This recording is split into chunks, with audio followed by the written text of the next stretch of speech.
ഇന്ന് നവംബർ 23. ഏവർക്കും VPK ലേണിംഗ്സിന്റെ daily current affairs സെഷനിലേക്ക് സ്വാഗതം.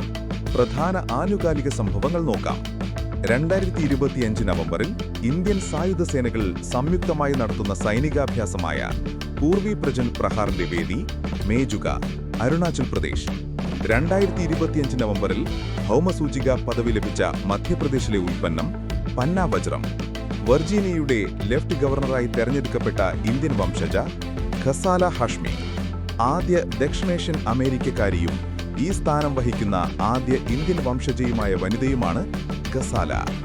പൊതുവിദ്യാഭ്യാസ വകുപ്പിലെ ഓഫീസുകളിൽ വിജിലൻസിന്റെ സംസ്ഥാന വ്യാപക മിന്നൽ പരിശോധന. Operation black board. 2025 Miss Universe Fatima Bosch, Mexico. 74ാമത് മിസ് യൂണിവേഴ്സ് 2025 വേദി തായ്ലൻഡ്.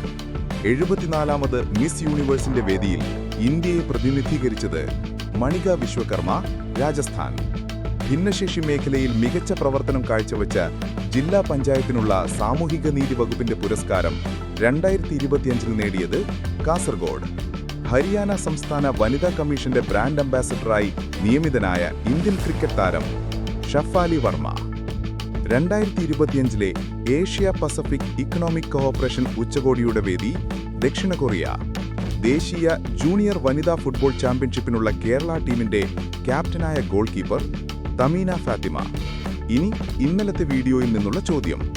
ഫിഫ ഫുട്ബോൾ റാങ്കിംഗ് പുതിയ പട്ടികയിൽ 1ാം സ്ഥാനം നേടിയ രാജ്യം ഏത്? ഉത്തരം കമന്റ് ചെയ്യൂ. ഡെയിലി കറന്റ് അഫയേഴ്സ് ലഭിക്കാൻ ചാനൽ ഇപ്പോൾ തന്നെ സബ്സ്ക്രൈബ് ചെയ്യൂ.